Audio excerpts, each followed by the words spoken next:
text sa hapong ito ay masumpungan sa Luke chapter 18, verses 35 hanggang verse 43. Luke chapter 18, verse 35 hanggang verse 43. Babasahin ko po sa ESV.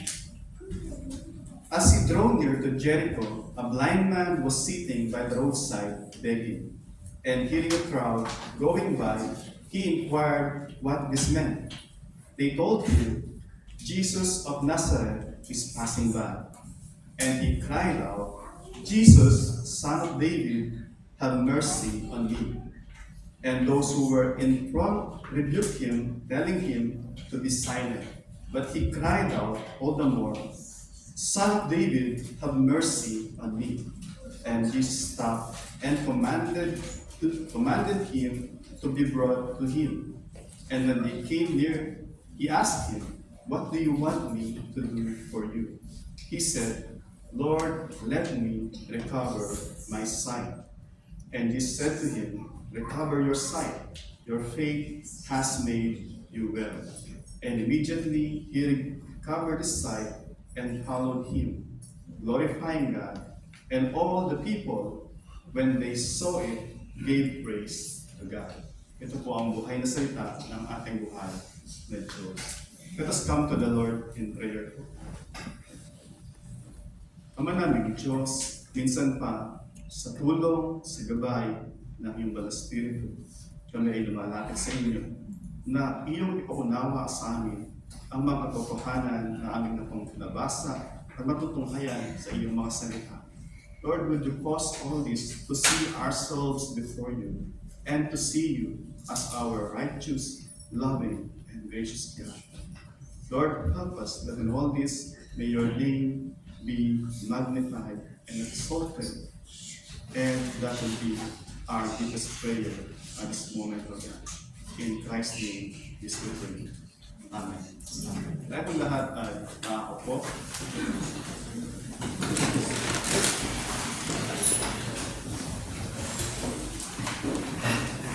Before 1950,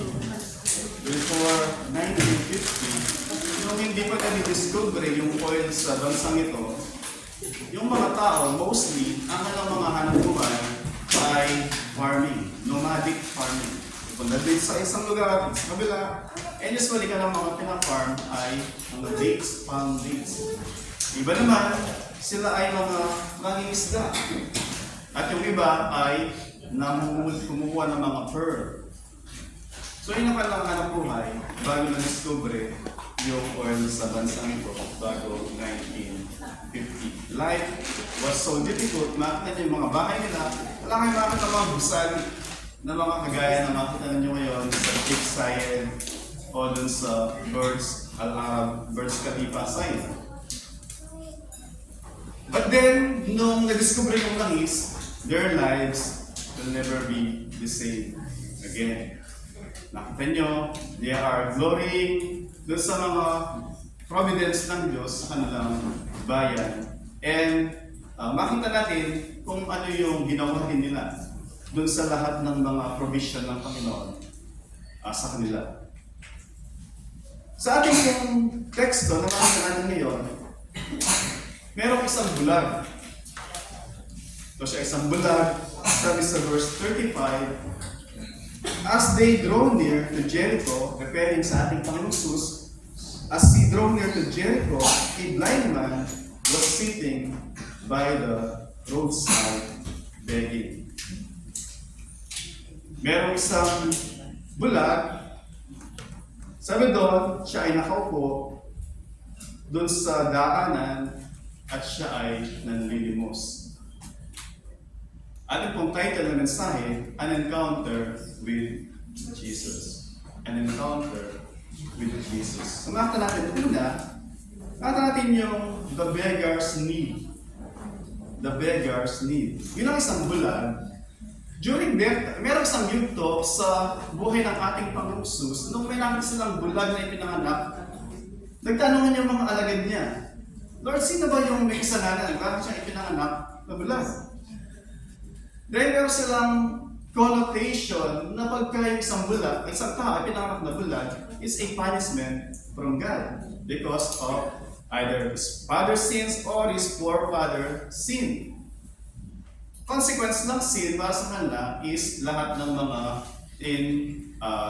lahat ng mga defects gaya ng pagiging bulag, lumpo, o ng mga birth defects. Yan ang kanilang paniwala. So makita natin yung tao na to, bilang isang bulag, yung mga tao ay minamata siya. Wala na siyang mata, hindi makakita. Minamata siya ng maraming tao. Tinitingnan siya bilang isang tao na makasalanan at siya ay hindi accepted sa society. At bilang isang bulag, obviously, hindi siya makakita. Right? Hindi siya makakita bilang isang bulag. Pero, makita natin dito, yung bulag na to, meron siyang bagay na hindi makita ng kanyang mata, pero nakita ng kanyang puso. Hindi makita ang kanyang dalawang mata, pero ang kanyang puso ay nakita. Prior to this verse, doon sa verse 18 ng same chapter ng Luke chapter 18, mayroong isang nakakakita with pair of eyes na nakakita at patakbo, lumapit sa Panginoong Jesus. Good teacher, sabi niya, what must I do to inherit eternal life? So masaya-masaya tumakbo, full of energy, enthusiasm. Lumapit sa Panginoong Jesus, good teacher, mabuting guro, ano yung dapat kong gawin para mapasa akin ang kaharian ng Diyos o para makapasok ako sa kaharian ng Diyos? Nung sinabi ng Panginoong Jesus, nalaman na yung kasalatan. Sabi niya, mula nung bata pa ako, ginagawa ko na lahat ng ito. Sabi niya, okay, one thing is needed. Sell all your possession, and after that, bigay mo sa mga mahirap, at pag naibigay mo na lahat, sumunod ka sa akin after nun. At dahil sabi doon, because he was filthy rich, mayaman siya. Sadly, kung paano very energetic siya, lumapit sa Diyos, sa Panginoong Sus, noong sinabi ng Panginoong Sus, yung condition para siya makapasok sa langit, siya ay nakayuko na umalis at hindi niya kayang ibenta yung kanyang pagkaari. Sinasabi doon is, hindi totoo na sinunod niya lahat ng kautusan. And kagaya sabi sa ating mga preaching, it's not God demanding na ibenta mo ang ari-arian mo at maliligtas ka. Otherwise, benta natin lahat ng ari-arian natin at ligtas na tayo. Right? But that is a test ng kanyang claim na siya nga ay ginagawa niya yung mga kautusan, love God with all your heart, with all your soul, with all your mind, and love your neighbor as yourself. Ibig sabihin, he failed. Doon sa dalawang test na yon, hindi totoo yung kanyang claim. Hindi totoo yung kanyang sinasabi. Point natin doon is, meron siyang dalawang mata, and yet hindi niya nakita yung mga bagay na nakita ng bulag na ito. Yung bulag na ito, nakita niya yung kanyang need. Ano ba yung kanyang need? Una, sabi doon, as he drew near to Jericho, ang ating Panginoong Jesus, a blind man was sitting by the roadside begging, and hearing the crowd going by, he inquired what this meant. So, inote doon, sabi doon, hearing the crowd. Hindi siya makakita. Marami sa atin, to see is to believe. Pero yung bulag na to, it's not to see is to believe. What he heard, news about Christ, yung mga himala, yung mga propesiya na nangyayari sa pagkatao ng Panginoon, lahat yung mga narinig niya. Yung news nag-i-spread na mabilis. Narinig niya lahat ng yon. And base sa mga narinig niya na yon, nagkaroon siya ng knowledge about dun sa Panginoong Jesus. After all, sabi sa Romans chapter 10 verse 17, ano sabi doon? Faith comes from hearing, and hearing of the word of Christ. Faith comes from hearing. It's not just seeing. Kaya po napakalaga na napipid tayo ng mga katotohanan ng salita ng Panginoon. Same po yung nangyari dito sa sa bulag na ito. Nakita natin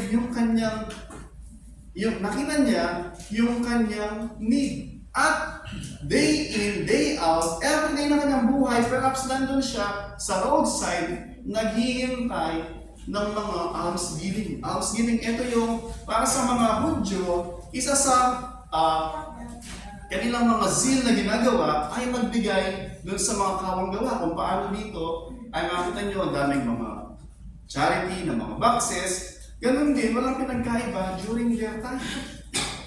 Na kung saan, nakita natin dito, yung bulag na ito, sabi sa Mark chapter 10, ang pangalan niya, verse 15, si Bartimaeus.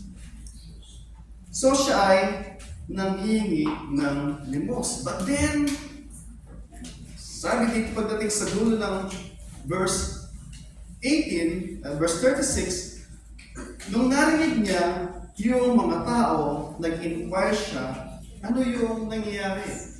And then sabi sa verse 37, they told him, Jesus of Nazareth is passing by. Si Jesus ng Nazareth ay daraan. Jesus of Nazareth. First telling Jesus of Nazareth, it is a derogatory title. Can any good comes from Nazareth? Sabi during the in-interrogate ang ating Panginoong Jesus. Can anything good come from Nazareth? So negative yun. But then, after niya marinig yun, Jesus of Nazareth, sabi niya pagdating sa verse 38, and he cried out, so then po doon, sabi niya, Jesus of Nazareth, sabi niya, have mercy on me. Diba? Tama po? Hati yung reaction, may tumatanggap, may hindi. Sabi ng mga tao, Jesus of Nazareth is passing by. And he, si Bartimaeus, cried out, Jesus of Nazareth, have mercy on me. Hindi po ganun yung sinabi niya. Jesus, Son of David. So sabi ng mga tao, si Jesus ng Nazareth, dadaan with a negative na derogatory, pangutya, yung title na yun.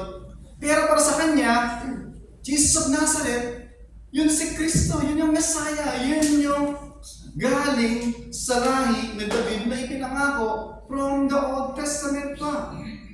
Siya yung hari ng mga hari, Lord of Lords, King of Kings. Ito yung promised Messiah, tagapagligtas. Saan niya nakuha lahat ng yun? Bulag siya. Hearing. Hindi ko niya.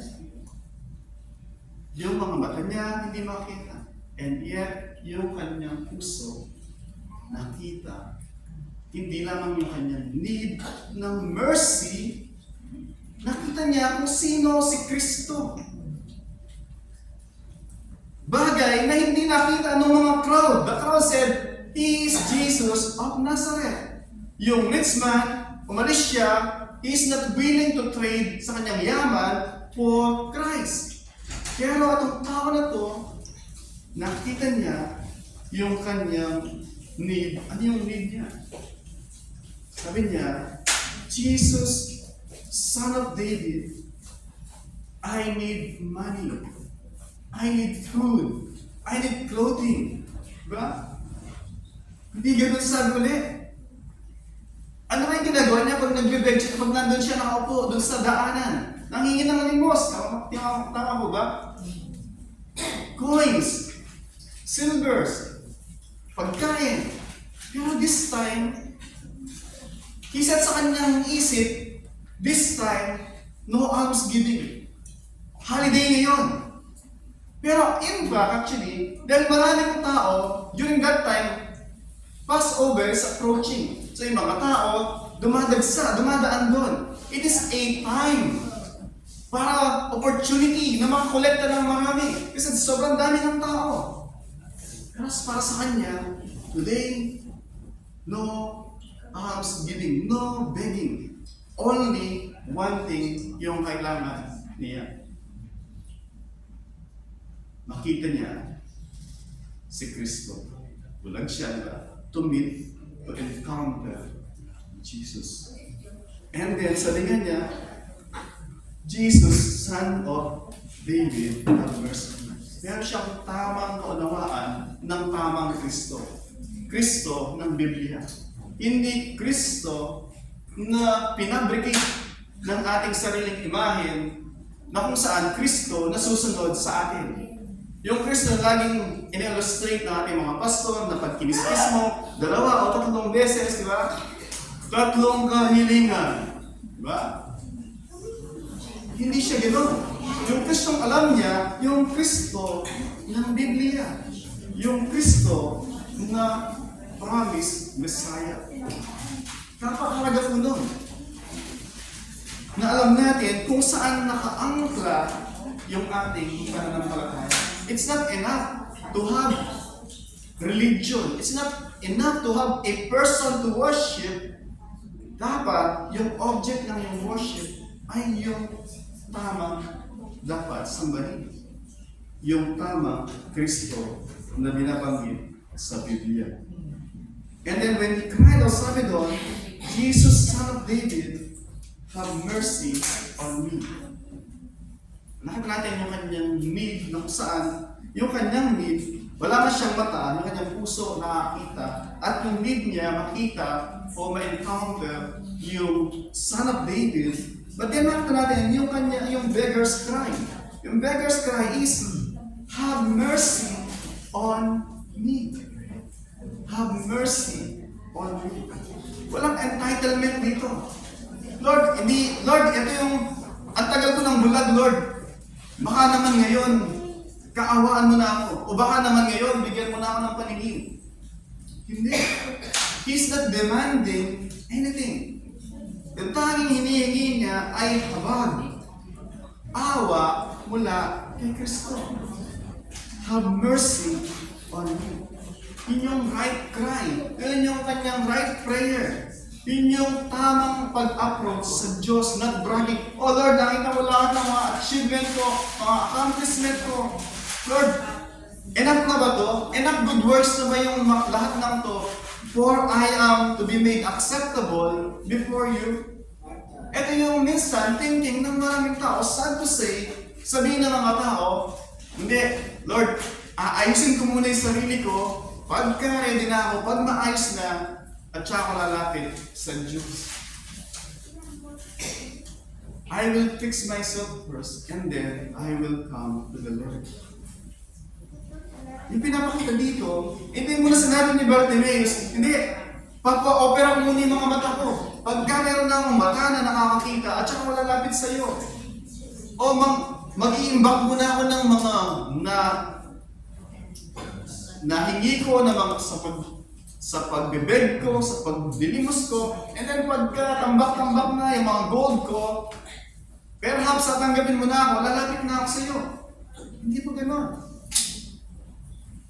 Exactly for who he was, lumapit siya sa Diyos, nothing less and nothing more. Lumapit siya sa Diyos, seeking only mercy ng Panginoon Jesus. Yun yung prayer ng kanyang heart. Binoise out niya kung ano yung nasa puso niya, kung ano yung nandito sa kanyang isip, base sa kanyang mga narinig about Christ. So nakita natin yung beggar's cry, and then nakita natin dito yung even na, sabi dito sa verse 39, and those who were in front. Perhaps sino ba yung nasa unahan? Ito yung mga entourage. Right? Perhaps ito yung mga alagad ng Panginoong Jesus. Clear the way, the Messiah is coming. Right? Nalala niyo yung bago ito, yung mga bata, dinadala ng mga magulang may Kristo. Ang sabi ng mga disipulo, busy si Christ, walang time sa inyo. Kaya sabi ng Panginoong Jesus, do not, huwag niyo adlahan yung mga bata, let them come to me. Tinibyok niya yung kanyang mga alagad. And this time, di pa rin sila natuto. Si Bartimaeus na sumisigaw ng Son of David, have mercy on me, and those who were in front rebuke him. Instead na, yes, tama yung ginagawa mo. Hindi ka nagkamali kung sino yung dapat mong lapitan. Sabi nila is, verse 39, sa gitna ng 39, telling him to be silent. Shut up! Quiet! Sad to say, ba? Minsan, sa konteksto, sa buhay ng isang Christian church lang, kagaya natin, sometimes, instead of leading people who need Christ, sometimes tayo pa yung nag-draw away sa kanila. In what we say, in what we do, and even our reflections. How many people na mga di na bumalik, it's because, sabi nila, ganun ba yung church dito? Ganun ba yung mga tao doon sa church?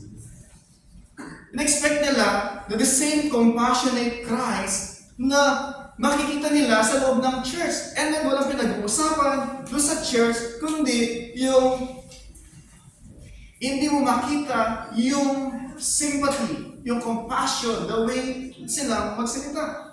And yung mga tao sabihin nila, ganun pala sila doon sa church na yun. And carrying the same na, akala nila yung buong church ay gano'n. Pero meron lang perhaps isa, dalawa, na minarinig sila na mga nagsasalita ng mga bagay na gano'n. And people, because of that, are discouraged to come, to return after nakanampunan ng dalaw. Meron naman, kagaya ng tao na to, si Bartimaeus, sa kabila ng mga tao sabihin na, shut up, quiet, be silent. Ano yung ginawa ko niya? Ano yung tamang response? Sabi niya, but he cried out all the more, Son of David, have mercy on me. He will not be stopped. Makita natin yung urgency. Sabi dito, Jesus is passing through Jericho, is approaching, or is heading towards Jerusalem, kung saan ipapako siya. Hindi na siya daraan muli doon sa lugar na yun. Para kay Bartimaeus, this is it. It's now or never. I must act now, else hindi na daraan muli ang Panginoong Jesus sa daanan na ito. And many sa ating mga buhay, kagaya ng ilustrasyon ko kanina, nagpatisod sila dahil meron narinig sila, din sila bumalik. Para sa kanila, there's no urgency. I can go to any other church, o babalik na lang ako pag wala na yung tao na yun sa church. Diba? Hintayin na lang niya umalis yung tao na yun sa church, tsaka sa babalik, di ba? Every week, nag-inquire siya, ano ba yung babae na yun o yung lalaki na yun sa church?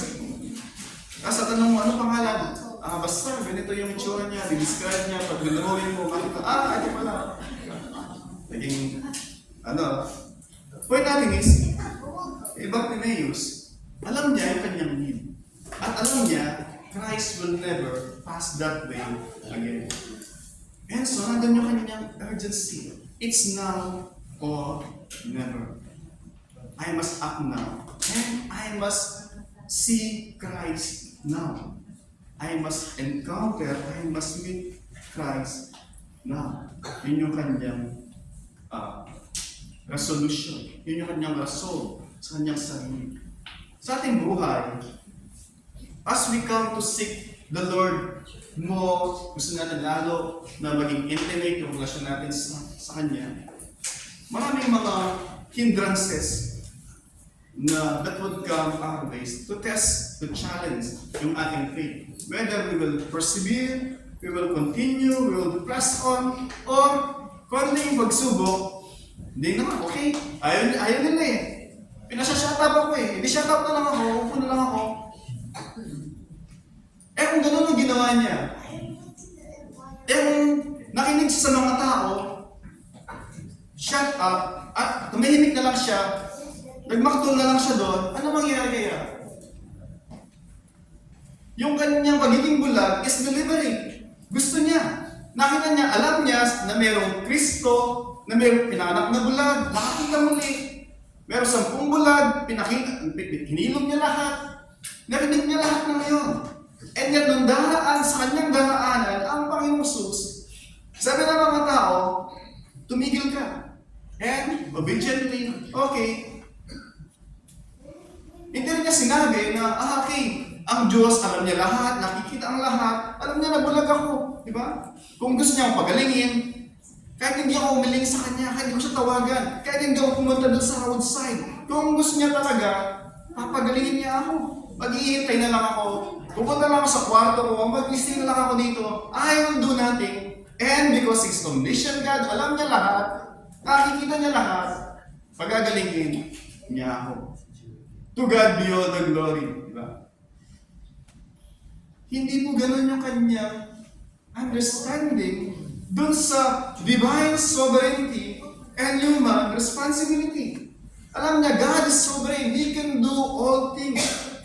But He also knew that He has responsibility to place Himself dun sa path of blessing na kung saan doon darating o dadaan ang Panginoong Jesus. Muli po, maliwanag sa Kanya na ang Diyos ay makapangyarihan at ang Diyos kaya niyang gawin lahat. God cannot be limited. And yet, naunawaan din niya na kinakailangan sa pagdaan ng Panginoong Jesus, dapat nandun siya at dapat para makuha niya yung attention ni Kristo, kinakailangan siyang gumawa ng eksena. Natin, maraming mga tao, maraming mga usapan, nagtatakad ng mga tao. It's a chaotic place, di ba? And yet, hindi siya marinig, hindi niya sinabi na taimtim, tapos is para sa kanya, I must do this now. Kailangan makuha yung attention ni Kristo. Otherwise, hindi na siya dadaan ulit. At ginawa niya, ano yung dapat? He caught the attention ni Kristo. And sometimes, minsan, bakit natin, and then, tuloy natin muna, and then sabi niya, and Jesus stopped. Nung sumigaw siya, si Kristo ay huminto.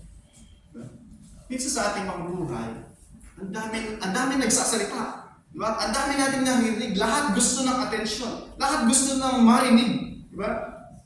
At minsan di natin alam kung sino talaga yung nagsasalita, kung ano talaga yung tinig ng Panginoon. And sometimes we have to slow down and then listen. Sino ba talaga yung nagsasalita? Sino ba talaga yung kausap natin? Ano ba talaga yung sinasabi sa atin?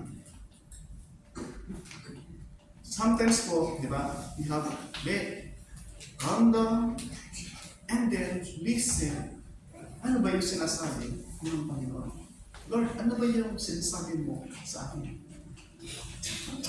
And kagaya po ng binasa kanina, even pag encouragement lagi ng salita ng Panginoon, today, if you hear His voice, harden not your heart. Yung binasa po kanina sa scripture reading, sa Hebrews chapter 3 verse 13, yung sa dulo nun, sabi sa 13, let me read yung Hebrews chapter 3 verse 13.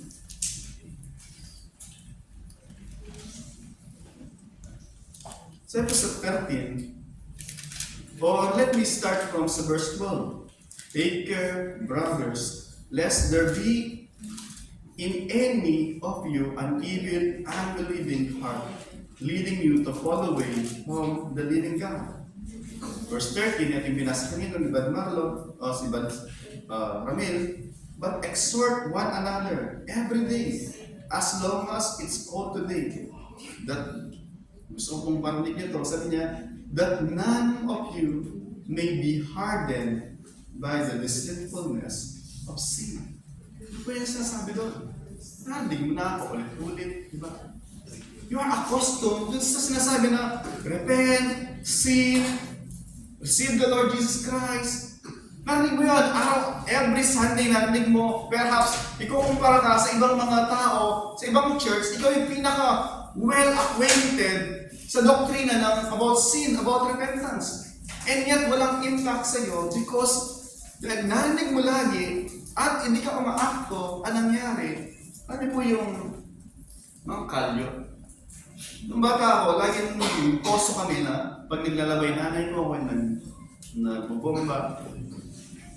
Puro po ng kalyo po dito. Yung kalyo, kahit na ano mo ng blade, hindi masakit. Diba? Kasi kalyo siya. Diba? Manhid. Hindi po naging kalyo yon ng isang bombahan lang sa ganun, kalyo-kalyo. Hindi. It's repetitive, paulit-ulit na paghawak ng bomba. Same thing po sa atin. Pagka paulit-ulit, narinig mo, dumaan dito, pinahayaan mo doon, hindi pinarasas dito sa puso. Next week again, marinig mo, sin again, then repentance, and something, then pasa din dito. At the end po, nangyari is, you are accustomed na narinig mo yung bagay na walang epekto, walang hinapras sa puso. At the end, walang epekto sa inyo. Sasabi dito, your hearts will be hardened. Magiging kalos, heart ko, yung ating mga puso. Bakit? Nasanay na tayo narinig yun. First time mo narinig, nag-inquire ka pa. Parang may nagkwento mo kay pastor. Sis, yung pang pinag-uusapan natin sa WhatsApp, na-share mo ba kay pastor? Bakit parang pinaparinggan ako ni pastor sa preaching niya?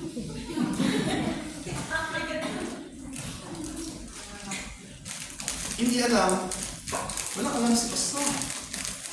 Pero makita natin dito, yung providensya, divine providence ng Diyos, dinala ka dito, at dinala ko dito, yung topic ay inayos ng Panginoon so that pag nag-encounter yung preparasyon ng Diyos sa iyo, at even yung preparasyon na ginagawa ng Diyos through the preacher, exactly this perfect moment, yun ang divine encounter ng Diyos meeting you para marinig mo yung mensahe sa atin sa hapon ito. Exactly yung ginagawa kay Lazarus. Si Lazarus pa kayo, si Bartimaeus. Si Bartimaeus, daraan ang Panginoong Jesus. Hinanda niya si Bartimaeus na marinig niya yung mga balita patungkol, mga katotohanan patungkol sa kanya. Para pagdaan niya doon, sino dumadaan? Jesus of Nazareth. Jesus of Nazareth, yun yung anak ni David. Yun yung promised Messiah. I must see him now. And he will not be stopped. At dahil sa kanyang urgency, doon sa kanyang rason, na hindi niya hayaan na lumampas ang Panginoong Jesus, not meeting him, he cried out all the more sa kabila ng maraming hindrances, maraming mga pagsubok. Hindi niya sinabi, bakit ganito yung nangyari? Sino dumadaan? Let's say, sinabi na Son of David, si Jesus, Son of David. Hindi na Jesus of Nazareth. Sabi niya, kung sinabi niya ganito, busy pa ako namamolekte, bibilangin ko muna to. Mamaya na lang. Diba? O I will catch up na lang sa kanya, dun sa Jerusalem. Hindi ganun yung sinabi. Pagbabasahin natin, let me read yung nasusulat po ito sa Matthew chapter 20 at saka sa Mark chapter 10. Let me read yung Mark chapter 10, verse 50. Kung ano yung ginawa niya nung sinabi na si Kristo ay daraan. Verse 50. And throwing off his cloak, he sprang up and came to Jesus.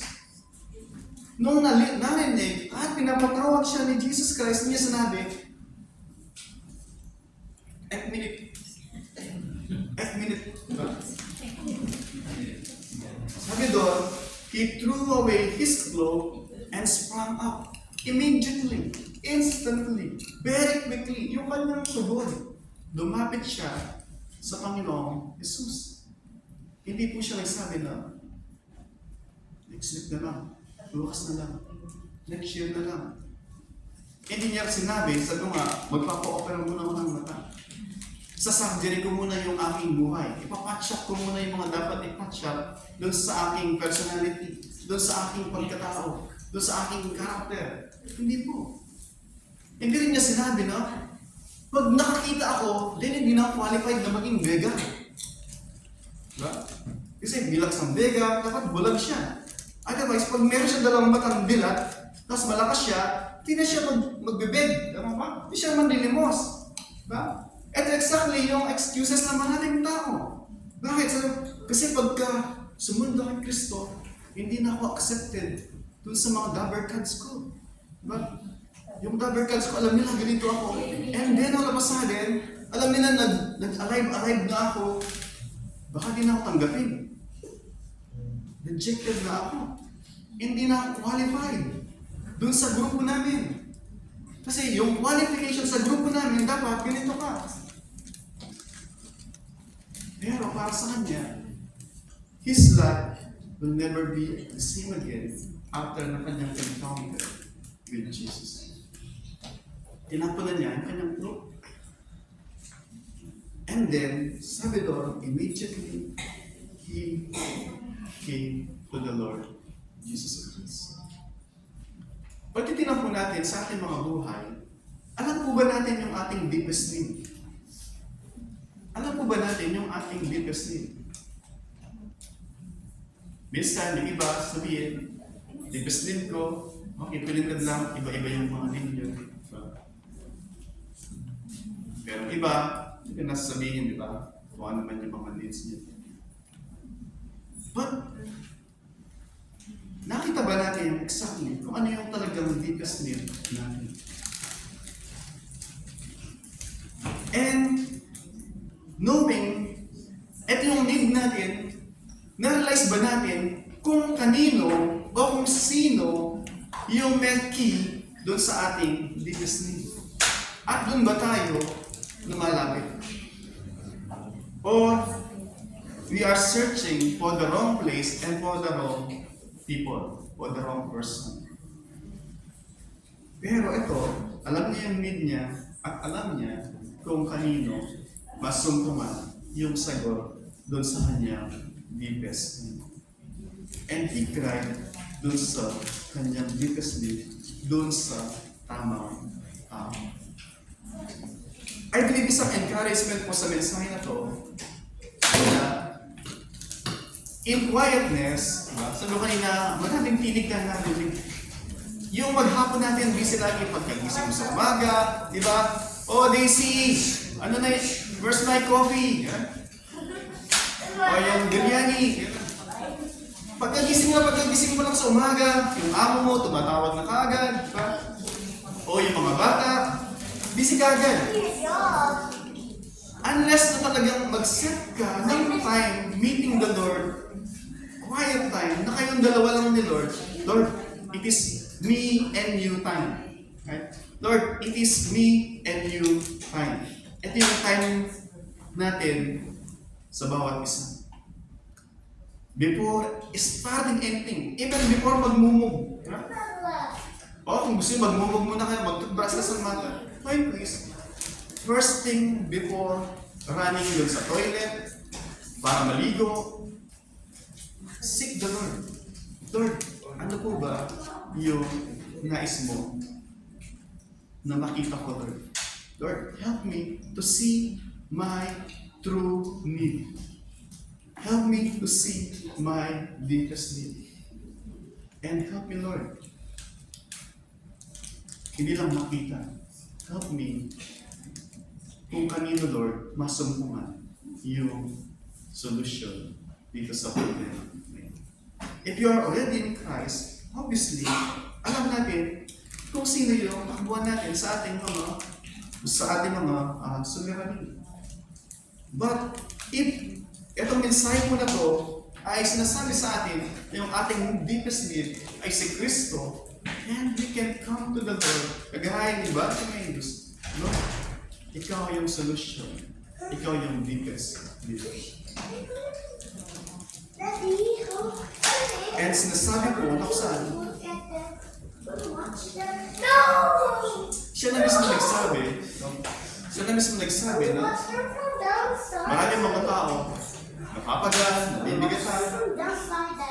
And siya mismo nag-encourage. Come to me. Come to me, yun na yung kanya mismo. Encouragement sa akin. Actually, pagbabasa niyo sa Isaiah, he was no money. Come. It's free, sinasabi niya. He wants no money. Come, buy and eat. It's free sa Panginoong Jesus. But then, tutuloy natin, verse 40, and Jesus loved and commanded him to be brought to him. And when he came near, he asked him, what do you want me to do for you? Parang genie, di ba? Isang kahiling na. Hindi. What do you want me to do for you? Sa tingin nyo kaya, nakikita kaya ni Kristo na siya ay bulag?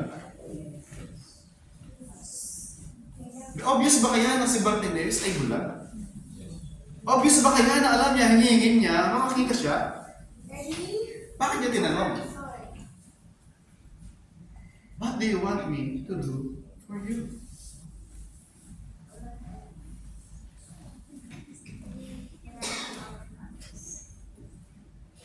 Bilang mga magulang, diba? Isang tinatanong natin ating mga anak, or even actually, meron isang funny story last week, o last week, diba? May kumakatok sa pintuan, tapos sabihin, alam niya, asawa niya nandun, tapos password, sabihin niya. Password. Tapos, hindi nagsasalita yung nasa labas. Kasi may in-expect siya na sasabihin. Alam nilang dalawa ako ng password. 5 minutes na, hindi pa rin nagsasalita, password. Pagkaya mo sabihin yung password, hinintay niya magsabi password, I love you. Eh di naman yung asawa ay nasa labas, tapos naghintay siya I love you, ibang tao ay nasa labas. Diba? Kaya natin is, bakit naghintay ng I love you? Gusto mo marinig, di ba? Gusto natin marinig. Reassuring. Di ba? Gusto natin marinig na, alam mo na mahal mo yung asawa mo, alam mo na mahal mo yung mga anak mo. Pero, bakit paulit-ulit na nasabi mo sa mga anak mo o sa anak mo? You love mommy, you love daddy. Love you mama, love you daddy. Alam mo na mahal ka at pinapakita nila. It's so reassuring lang na marinig mo. Gusto mo marinig sa mga anak mo. Kaya ng mga magulang, diba? There's joy na marinig mo yung mga anak mo. Nagsabi sila na, love you mommy, thank you mama. Ano ba? Ibig sa mga asawa, di ba? Mas mo, di ba? Ang ating Diyos, He's so, meron joy sa kalangitan. Pagka kanyang mga anak, lumalapit sa Kanya, even though alam na niya yung ating mga pangailangan. Kaya sabi lagi, di ba? Nung yung mga alagad, tinanong ng Panginoong Jesus, turuan mo kami manalangin kagaya ng tinuro ni John sa kanyang mga followers. Kaya sabi ng Panginoon, when you pray, pray like this. Give us this day our 1 year supply. Diba? This day. Ganun pa ba lahat tinuro niya, diba? Give us this day our lifetime supply. Kaya hindi po ganun sa niya. Give us this day our daily bread. Bakit hindi 1 year? Bakit hindi buong lifetime? Gusto ng Diyos, every day, we commune with Him. Every day, we show yung dependence natin sa Kanya. Every day, nakahawak tayo lagi sa Kanyang kamay para sa Kanyang guidance sa ating araw-araw and moment by moment na maglakad. Hindi, Lord, Ama, alam ko na to, kabisado ko na to eh. Diba? Isa pagka yung mga bata, si Joe, si Ezra, lumalaki na. Gusto niya maglakad, maglaro. Dati, nung balik siya, may nakatang tao, hahawak sa iyo, nakahawak sa kamay mo, takot na takot siya. Pero ngayon, ayaw na magpahawak. Gusto nang tumawid, ayaw na magpahawak. Diba? Nagiging independent sila. Right? Ayaw na, ikaw na ba, nakamasid ka na lang, di ba? Pero, sa ating Diyos, gusto ko lagi na yung complete reliance natin sa Diyos. Na kung saan, every step of the way, isang misa na lagi, tignan mo yung istorya ni Abraham nung tinawag siya mula from the land of Ur. Nung tinawag siya ng Diyos, sabi niya, pumunta ka sa lugar na sasabihin ko sa iyo. Tinawag na siya. And then, along the way, si Abraham, inuda niya lahat, kasama si Isaac, tsaka kanyang servant. And then, hindi pa sinabi kung saan. Naghanap handa muna. Then, pag naglalakbay, sabihin ng Diyos kung saan pupunta. Hindi sinabi, oh, Abraham, ito yung blueprint. Eto, punta ka doon, bahala ka na. You're on your way. You're on your own. Hindi po gano'n. God is involved every step of the way ng ating mga buhay. Isang illustration na nalala niyo sa si Moses, di ba? Lagi natin na-illustrate. Si Moses, sanay na sanay siya. Pagka yung bato, kailangan tubig ng mga tao, then makapasaway yung mga tao. Gusto yung tubig, pupukukin niya yung bato, huwag lalabas ng tubig. Sanay na siya na gano'n. Diba? But then, sabi ng Diyos, Moses, dahil yung mga tao, naghingi ng tubig ulit, sabi ng Diyos sa kanya, okay, nakita mo yung bato na yon, yung rock na yon, kausapin mo. Sanay na siya, pupukin lang niya, lalabas yung tubig, bubulusok yung tubig. This time, sa inis niya sa mga tao, useless, pinupuk niya yung bato. Lumabas naman yung tubig. Pero sabi ng Diyos, dahil sa ginawa mo, hindi ka makakapasok sa promised land. Because of that, hindi siya nakapasok sa promised land. Same thing dun sa puno. Sabi ng Diyos, of all the tree, of all the fruit sa tree, dun sa garden, you may freely eat, except one. Dun sa gitna, dun sa tree of knowledge. And yet, kung sila, isa lang naman, di ba? Minsan lang. Lord, minsan lang naman. Pero, good enough yun to judge them, at because of that, sin entered the world. At lahat tayo, ngayon ay mga disobedient because of that one sin. Because God is holy. He deserves yung complete allegiance at pagsunod natin sa Kanya. Going back sa passing, what do you want me to do for you? At sabi ni Bartimaeus, sabi niya, Lord, hindi niya sinabing, ulit, Jesus of Nazareth. Hindi niya sinabing, Son of David. This time, sabi niya, Lord. Yung word na Lord, curious. Ibig sabihin, Panginoon. The Sovereign One. May akdahan ng langit at lupa. Lord, Ikaw ang Panginoon. Yun po yung sabi niya. Saan niya nakuha yun? Sabi natin ulit, hearing, narinig niya. So, when time came, na mag-encounter niya si Kristo, meron siyang full knowledge, not really full, but meron siyang accurate knowledge of who Christ is. Sabi niya, Lord, Master and Savior. Hindi lamang tagapagligtas, but who's Panginoon. Let me recover my sight. And then sabi ng Panginoon sa kanya, Jesus said to him, recover your sight, your faith has made you well. Yung po sa ibang study, yung sabi doon sa, your faith has made you well, your faith has saved you. Your faith has saved you. At dito, yung kailangan ni Bartimaeus, hindi lamang yung kanyang sight. Do alam niya, si Kristo, at then imply dito, kaya sabi ko kanina, meron silang connotation na pagka ikaw ay bulag, it is a judgment from God because of your sin or sin of your forefathers. No, sinabi niya, Lord, submitting Himself dun sa authority ni Kristo bilang Panginoon at tagapagligtas, imply na kung saan He understood na maliban sa kanyang mata, doon matay sila, sabi niya, but para sa kanya, understanding niya, yung pagiging blind niya is because of his sin. Lord, I want to recover my sight. Imploring o implying kung saan is, Lord, I want forgiveness. Lord, I want mercy. Sabi niya kanina sa una, I want mercy. And in so doing, kasama doon, kaakibat doon, yung kagalingan ng kanyang mga mata. I want to recover my sight. And Jesus said, recover your sight, your faith has made you well. Hindi po nakapagpagaling sa kanya yung kanyang faith. Faith by itself, wala pong power. Bagkus yung object ng kanyang faith. Sino ba yung object ng kanyang faith? It's Christ. Yung pong faith niya, para lang siyang straw. Bakit? Meron kayong tubig, gusto niyo uminom.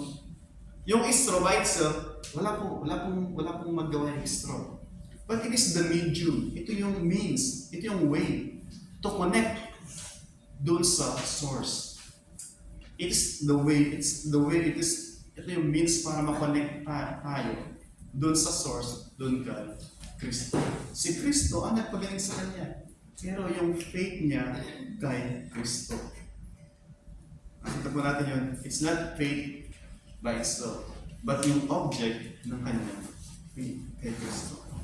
Marami pong mga tao, sabihin nila, may faith naman ako kay God, di ba? Alam niyo yun ba? Madalas, may faith ako kay God. Naniniwala ako kay God. Right? Pero sinong God? Sinasabi mo? Be specific. Because maraming God. Maraming mga competing God. Diba? God na gawa ng mga ibang tao, mga isip natin. Yung God na kung saan susunod sa atin. O yung God ng Bible. O yung Kristo ng Biblia. Na kung saan mayroong tamang kaunawaan, si Bartimaeus, siya yung object ng kanyang pananampalataya. Si Kristo ng Biblia, yung anak ni David, yung pinangako Messiah. Tayo po, yung God na binabanggit po ba natin, yung God na panalanghinan po natin, yun po ba yung God na binabanggit ng Biblia? O yung God na gusto natin? Yun ang gusto natin kasi hindi siya demanding, di ba? Hindi tayo sinasabi na kung talagang susunod ka sa akin, di ba? Okay, chop mo ito, chop away mo ito, at sumunod ka sa akin. O yung gusto nating Diyos na gusto ko yung hindi makikialam dun sa affairs ng buhay ko. As long as na hindi ako pinapakalaman ng Diyos na ito, susunod ako sa Kanya. Yan ba yung Diyos natin? O yung Diyos natin so demanding? Gusto niya, be holy, for I'm holy, at anything na contrary dun sa nais niya, we have to decide, chop this away, and follow Him. Yun po yung Diyos ng Biblia. It's not dahil sa killjoy siya, it's because He knew what's best para sa atin. Hindi po dahil sa killjoy ang Diyos na gusto niya natanggalin mo yung mga di dapat. It's because He loves us. It's because He cares para sa atin. Gusto niya kung ano yung makakabuti para sa atin. Because without holiness, we will not see the Lord. And praise God, by ourselves, hindi tayo holy. Kaya nga si Kristo na parito, para yung kabanalan niya, na pagsunod niya sa utusan, sino mang magsisi, tumalikod sa kasalanan, tanggapin siya bilang Panginoon tagapagligtas, ipagkakalod ko yung katwiran na mayroon si Kristo. And nakita natin dito, nakita niyo yung lead niya, yung kanyang cry, and then, sa dulo, sabi niya, immediately, after niya ma-recover yung kanyang sight, and followed Him, glorifying God. Yung result ng encounter niya with God leads to glorifying God. Mali po, yung resulta ng lahat ng to is to the glory of God. And even as He demonstrates yung kanyang pagdakila sa Diyos, other people also, sabi doon, and all the people, when they saw it, gave praise to God. Makita mo yung link, yung kadena, because doon sa ginawa ng Diyos sa kanya, He glorified God, He followed Christ, and glorified God. He followed Christ, He glorified God, at yung mga tao nakita yung pagbabago sa kanya, yung pagsunod niya kay Kristo, leading yung kanyang place na kung saan siya namamolekta dati, namlimos, iniwan na niya yun. And now, began to follow Christ. At yung mga tao, they rejoice, they glorify God as well. Why? Nakita nila yung fruit na nagsasalita by itself. Ang sabi ng Panginoon, di ba? You will know them by their fruit. And sabi ng Panginoon, Jesus mismo, let your light shine that they may see your good works and glorify your Father in heaven. Tayo po nagsasabi na meron tayong encounter na with Jesus Christ. If we have an encounter with Jesus Christ, ano po yung end result po nito? Does it lead dun sa following him? Si Bartimaeus, he followed, and he's rejoicing. He glorified God. And people around him glorified God as well.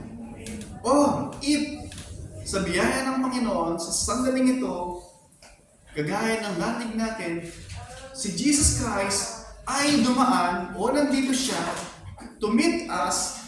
He might not come again, he might not pass again. Si Bartimaeus, he sees, he grabbed yung opportunity na dumating sa kanya. Yung sinabi na, next week na lang, marami pa akong gagawin ngayon. But he grabbed the opportunity and he cried out, David, Jesus, Son of David, have mercy on me. If the Lord has prepared your hearts and is calling you, may that be a prayer po sa atin. And that be a prayer sa atin ng Lord, O Jesus, Son of David, have mercy on me.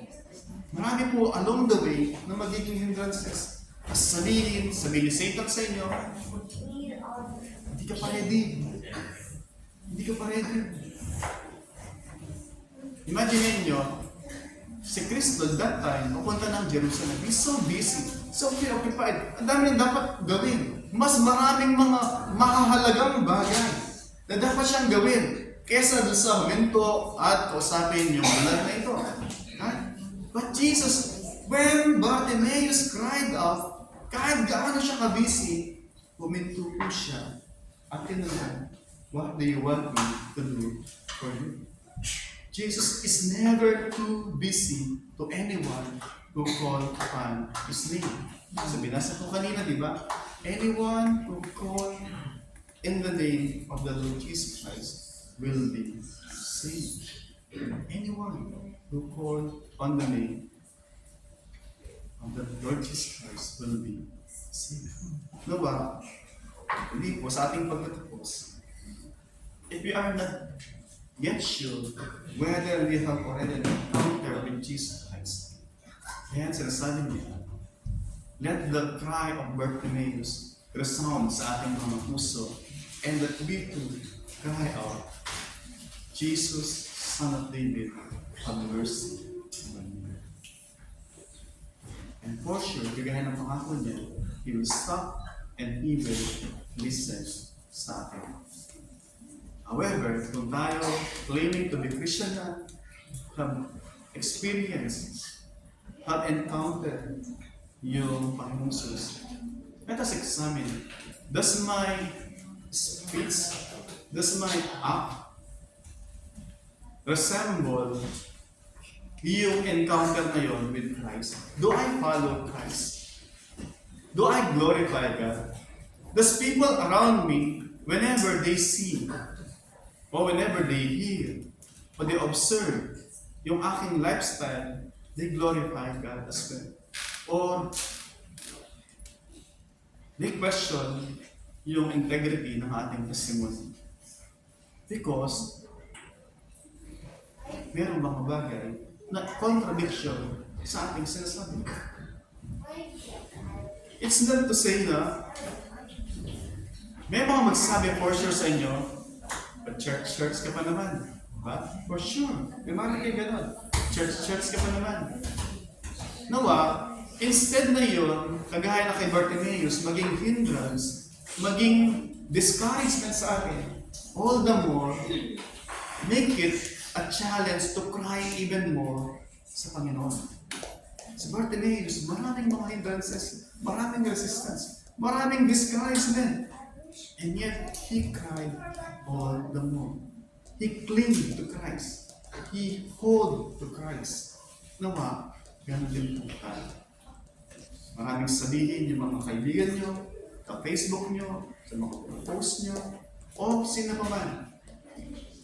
But then, my prayer is all to the Lord. At the same time, kung paano si Bartimaeus, he placed himself dun sa roadside para pagdaan ng Panginoon Jesus, nandun siya. Nawa, ganun din po tayo. Let us place ourselves dun sa path of blessing ng Panginoon Jesus. Alam niyo po yung kung saan heavily and concentrated yung blessing ng Diyos. It's a church po. The church is still the best place to go. Maraming mga options sa libutan. Still, praise God, pinili natin na the best place na kung saan tayo ngayon ay yung church.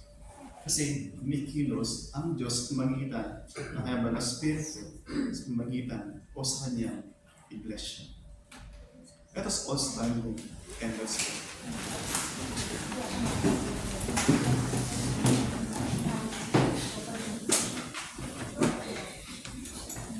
Sabi ko kanina, before 1950 na na-discover yung oil, yung lugar na ito ay fishing, farming, pearl hunting. But because of oil, na-discover nila, their life, will never be the same. Right? But not because lahat ng mga bansa na may oil ay naging mayaman. Isang bansa, kaya ng Venezuela, yung Venezuela, sagana din po sa oil. Pero di sila mayaman. Uli, Venezuela, sagana sa oil. Pero di sila mayaman. It's not dahil sa oil. What you do with oil na binigay ng Diyos. Same thing po, we have the same God sa mga Kristiyano na tinanggap nila si Kristo at the same Christ na nanawagan sa buhay ng mga wala pa kay Kristo. What are you going to do with Christ? Will you receive Him as your Lord and Savior? Be reconciled with Him and to follow Him? Or wala lang? Palampasin lang natin yung time natin we will not cry out to Him to save us and to be merciful sa atin. Let's bow our head and let's pray. Our gracious, merciful, and loving Father, Lord, salamat Panginoon. Bagamat kami ay mga salat, gaya ni Bartimaeus, Panginoon, Lord, we do not come to you dahil sa kung ano man na may aalay namin sa iyo. Hindi kung saan bang mga achievement o mga nagawa na namin o mga gagawin namin para kami ay tanggapin mo. Panginoon, humbly, we are coming to you just like Bartimaeus, Panginoon. Wala siyang pagmamalakasin. Wala siyang sight, Panginoon. And yet, knowing yung real Christ, yung Christ ng Biblia, and crying out sa inyo, Panginoon. Lord, gaano man kayo kaabala, kinatagpo niyo po siya, Panginoon. At ang kanyang buhay, after nun, has never been the same again. Lord, sandaling ito, aming panalangin. Lord, kasumpungin mo po ang bawat isa amin. Lord, yung mga kaluluwa na dinala mo sa lugar na ito, sandaling ito. Lord, it is by your grace, a divine providence sa kanila na narito sila ngayon para marinig ang mensahe ng kaligtasan, ang mensahe ng pag-asa, Panginoon. Na bagamat yung mundo ay punong-puno ng paghamak ni Bartimaeus, Panginoon, ng resistance, ng hindrances, Panginoon. Lord, He sees your opportunity to cry out sa inyo, Panginoon. And we bless you, O God, for you are indeed a merciful God as you demonstrated sa pasahe na ito. but our Lord and Savior, Jesus Christ, is a compassionate God. Lord, maraming salamat. Aming panalangin na Lord, for the glory of your glorious name, Panginoon. Lord, iligtas mo po yung mga kalawa na narito sa hapon. At sa mga anak mo, Panginoon, having heard, being reminded, ano yung ginawa ni Bartimaeus, Panginoon, after ng kaligtasan na tananggap mo. Lord, he followed you. Lord, he glorified your name.